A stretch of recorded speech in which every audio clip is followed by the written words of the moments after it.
Hi everyone. Okay. Hi everyone. Today I'm going to talk to you about Handel, which is an aggregation protocol for large-scale Byzantine committees. So this is a work done with Olivier Begassa, myself, Boager Collad, and Nicolas. So first, let's see why do we want to aggregate. Okay, let's start from the basics. I don't need to convince you that in our digitalized world we generate a lot of data and we need to process them. And for any kind of network, grid networks, traffic monitoring, IoTs, whatever. Sometimes we also want to process the data while collecting them because collecting everything, then processing can be a huge bottleneck. So the next question I want to ask is why do we need to allow for Byzantine nodes in our system? Why do we want to aggregate with Byzantine nodes? So a Byzantine node, just for a reminder, is a node that can behave arbitrarily. It can be offline, it can respond anything it wants. It doesn't need to respect the protocol specification. So one obvious example in the blockchain space is, for example, a proof-of-stake-based consensus protocol, where you have designated leaders, either self-elected or by randomness or etc., that can issue a new block and broadcast it to the network. And then you have a set of validators that want to issue a statement specifying if the block is valid or not. Basically, this statement is a signatures, and we use multi-signature scheme to make it, to be able to aggregate all the signatures together into one unique signatures, okay? So, and this one unique signature will be in the blockchain afterward to prove the validity of the block. And so for this kind of example, in this proof-of-stake-based consensus, the security is impacted by the number of signatures that you can get. Grossly, the bigger the better. Of course, if it's more easier to corrupt 500 nodes than 5,000, for example. And the scalability is also impacted by the time it takes for this aggregation protocol to operate. So what are the current available methods to aggregate right now? So the first, most naive one is direct retrieval. You have one single server that contacts every other nodes and, and gather the statement and aggregate them together. So in terms of time complexity, it's O(n), but it's centralized and resource inefficient. On the next level, we have a tree-based construction, a tree overlay network, where every nodes set up themselves in a tree. So you have a root with parents and the leaves, and each node each leaf starts sending the contribution up to their parent and up again, and you aggregate like this. So in terms of time complexity in O log n, so this is really great, but this is really, really hard to maintain a tree in Byzantine scenario. So as soon as one node is offline, as soon as one node doesn't broadcast the signature of its children, then you have to restructure the tree, you have to detect this kind of behavior, it's quite hard. Another maybe naive approach is what we call the complete graph, where each node will eventually contact all the other nodes, and so it gathers statements about each of the other nodes and aggregate them. So this is really robust because we know that an honest node will be able to gather at least all the other honest nodes' contributions, but at the same time it's O(n) squared time and communication complexity. So this is something we'd like to avoid if possible because this is not really scalable. As a last solution, we have gossiping.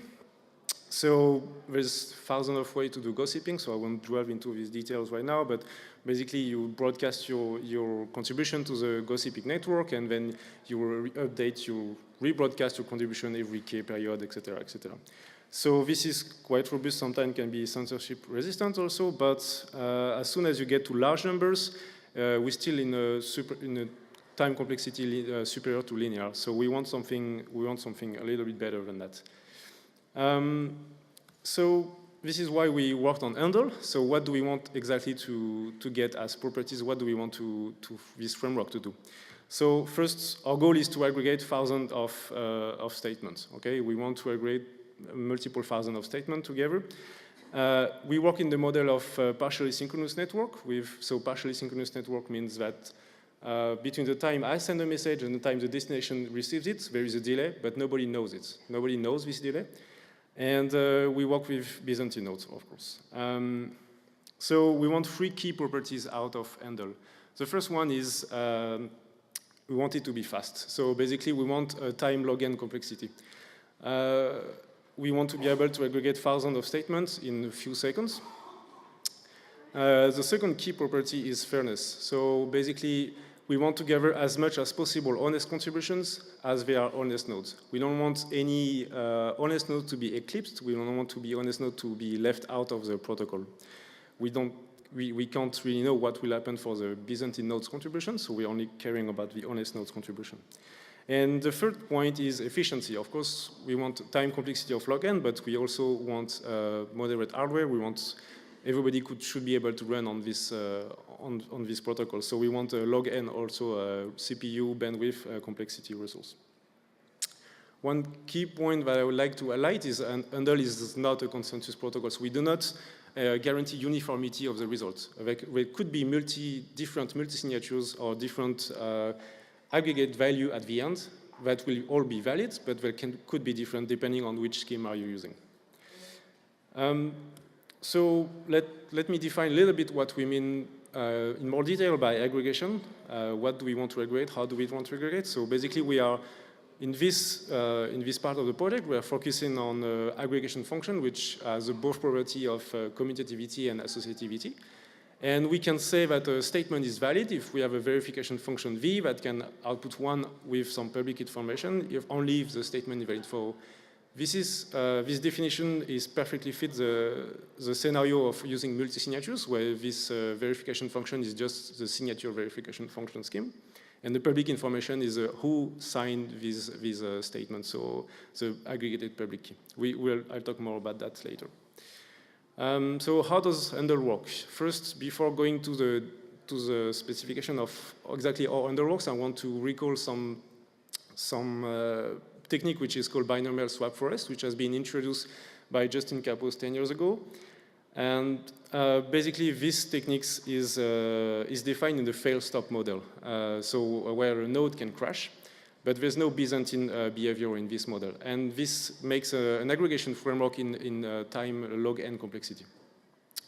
So with a binomial swap forest, each node will work with different levels. So we'll go from level 1 to level 2 to level 3, etc., sequentially, one level at a time. So the basic idea is that node 0 here will just simply send his contribution to node 1, and node 1 will send his contribution to node 0 at the first level, etc., for 2 and 3, 4 and 5, 6 and 7, etc. At the next level, we'll contact the next power of 2. Okay, so node 0 will contact node 2 or 3, and the node 1 will contact node 2 or 3 with the contribution of 0, 1. It sends 0 send already the aggregated contribution to the next set of power of 2. And inversely, 2 and 3 will send the contribution 2, 3 to a node 0 or node 1. Okay? And the next level goes on until you reach all the nodes in the system. So the last level, they will swap half of the contribution.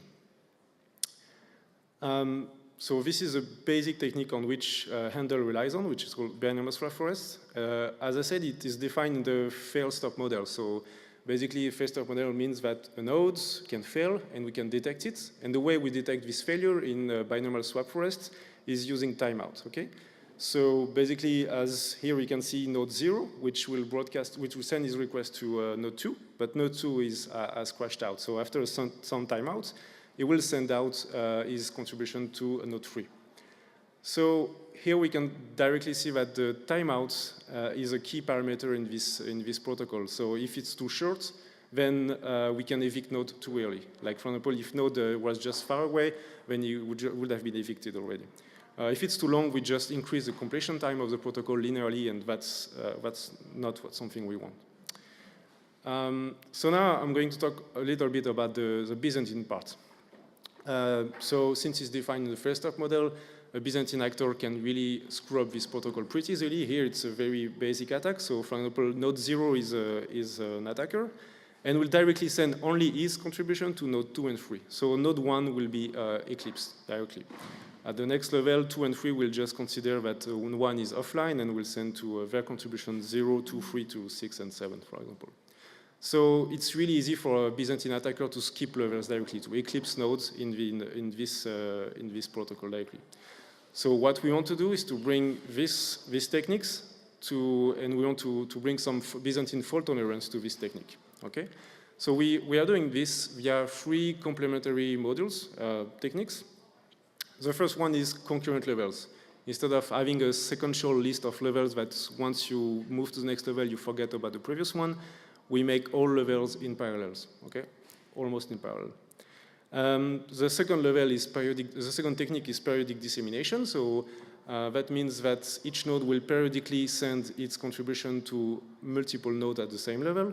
And the last key mechanism is individual contribution. That means that as well as sending my aggregated statement, my aggregated signatures or statement, I will also send my individual contribution. I'm going to details for all three of mechanisms. So the first one is concurrent level.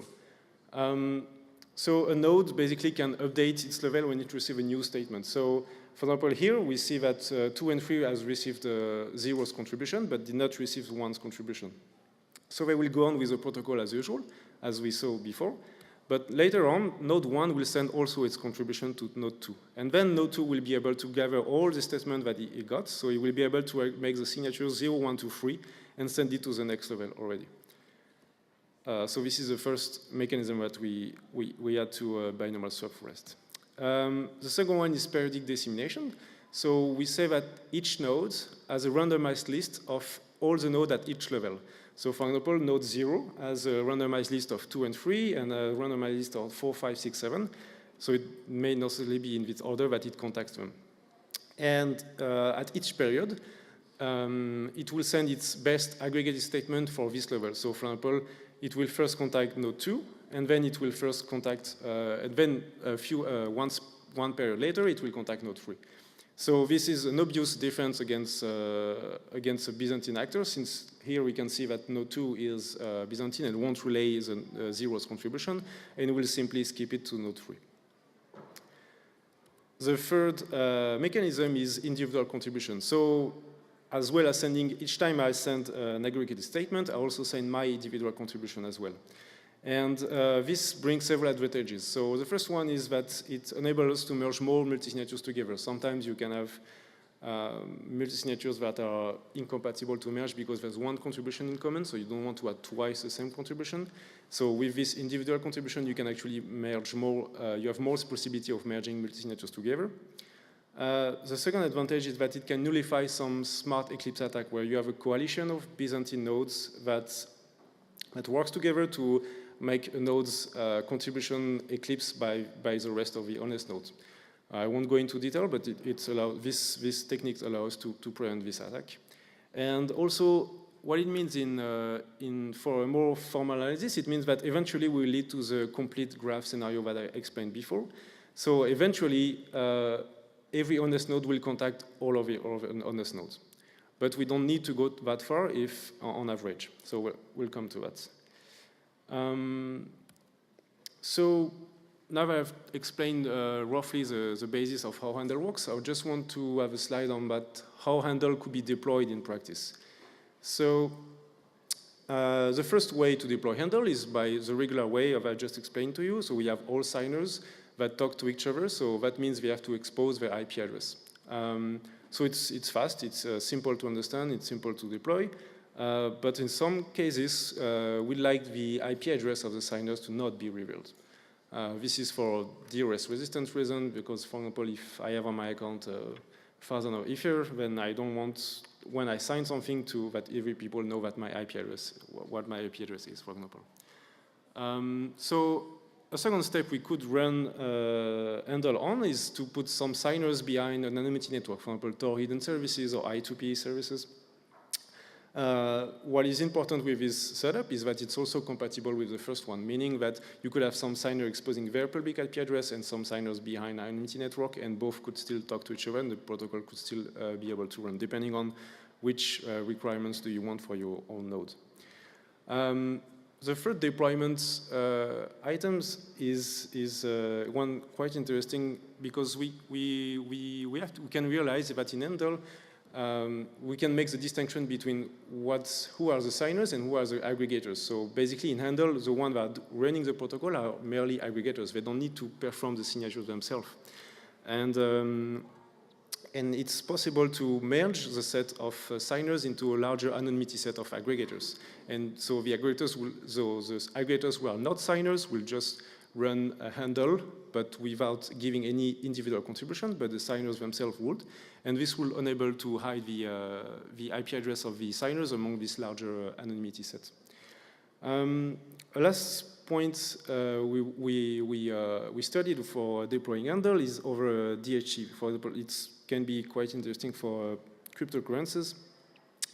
And for example, in the example of Cadmelia, Cadmelia has a routing table and construct this routing table for the longest common prefix, which is exactly what we are doing in Handel by selecting this next power of 2. And basically, the two model fits perfectly well together. Although in Cadmelia we have 160, we are supposed to have 160 rows in the routing table. Although in practice, most of the rows will be empty. So it will be much faster than doing 160 levels in parallel. So these are the potential deployment on which to deploy a Handel. And I want to talk a little bit more about what were our first original motivation for Handel. As I explained earlier in the few first slides, we wanted to see how we could improve a proof-of-stake consensus protocol. Basically, if you didn't hear Vitaly's talk before, I can recall quickly that in proof-of-stake consensus-based protocol, you have one leader that is proposing a new block, and you will set of validators that will be using BLS multi-signatures to testify the validity of this block. So here I quickly recall how BLS works. I won't go into detail, it's not the place. But basically, we have the key generation, the signature algorithm, and we have these two items for BLS multi-signature. The first one is aggregation. So we have a list of signatures and public key that we want to aggregate into one signatures and with one aggregated public key at the end. And we just multiply the signatures together and multiply the public keys together. And this is quite easy and simple to perform, and this is very fast. Compared to the verification function, which use pairings. So if you want to know more about pairing, I invite you to read more about BLS multi-signatures. But pairing is a slow operation. It can take a few milliseconds on a laptop, a community laptop. So our goal was to be able to reduce the total number of verification. Basically, we wanted to enlarge the set of validators that could be possibly validating a block. But we didn't want to make all-end verification, because if you take 2,000 contribution, then 2,000 times 2 milliseconds, you already take a few seconds just to verify the signatures, even not to get them. So we implemented Handel as an open source Go library, first with BN256 Barreto narrowing curves.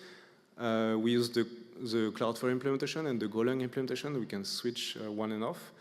So far we implemented as a network layer just a UDP. So we are just sending UDP packets.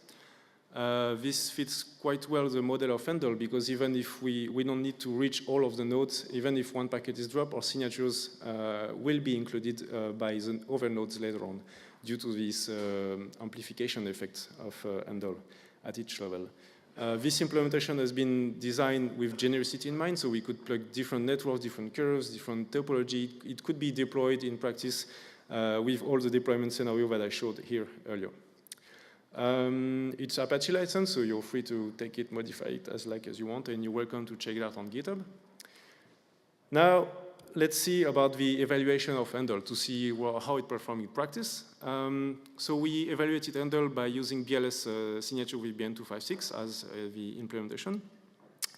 As for the testbed network, we used Amazon EC2 instances. So we ran up to 2,000 instances EC2. So these instances only have one core. We are the cheapest of Amazon instances, and we run 200 nodes per instances. So we already overloaded on each Amazon instances. So we are measuring in the worst case hardware requirements performance.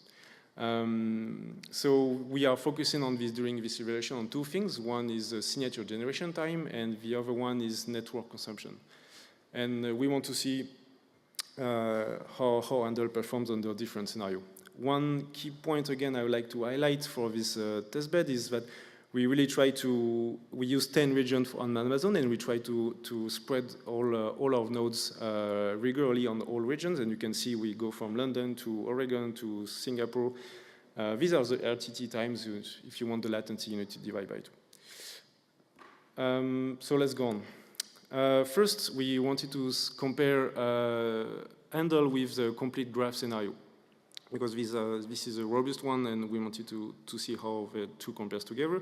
So at the left, you had the signature generation time, and you can see that Handel is finishing with 4,000 nodes under, this is the average time to completion. So we took all nodes completion time and we averaged them, and Handel finished, the average is 800 milliseconds, while we can see for the complete graph it's over 6 seconds. And for the network consumptions, it's also logarithmic behavior is also observed here, where we can see that we only send, in average, each node send only 56 kilobytes of data for Handel, and for the complete, they send over 7 megabytes. Now we wanted to see how Handel performs with failing nodes, because you recall before, I mentioned that timeout is a key parameter in binary software. It's still a key parameter in Handel. So we wanted to see how does it perform by detecting this timeout. So we took 4,000 Handel nodes over 2,000 Amazon instances, and we increased the number of failing nodes. So basically, we went from 1% to 25% to 49%. And we required that each Handel node gathers multi-signatures with at least 51% threshold contribution. And you can see that even with 49% failing nodes, we arrive at a completion time of 700 milliseconds, 750 milliseconds.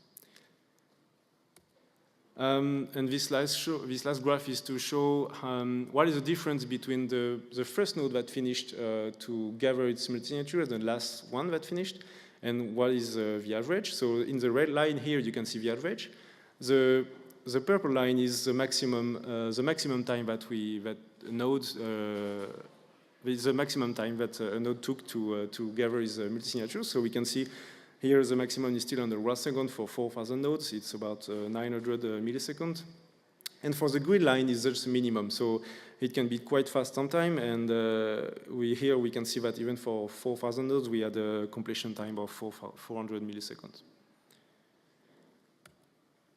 So Handel we still have some work to do on Handel. Namely, we wanted to evaluate with quick network layers, so to be able to add a confidentiality and authentication to each time we send our contributions. This will also allow us to make some kind of blacklisting of Byzantine node once they send us some wrong signatures or invalid signatures or packets we should not receive. On the second item, we would like to we are working on a more formal paper with a more in-depth evaluation and formal analysis of Handel. So this is all work in progress for the paper. And as a conclusion, I'd like to wrap up by just recalling what I've just presented. So I presented Handel, which is a large-scale aggregation framework. The time complexity is O log n in average. Handel can be deployed on different scenarios depending on the requirements with different anonymity levels. And we have implemented Handel as an open source Go library. And you're welcome to check out, and that's it for me. Thank you.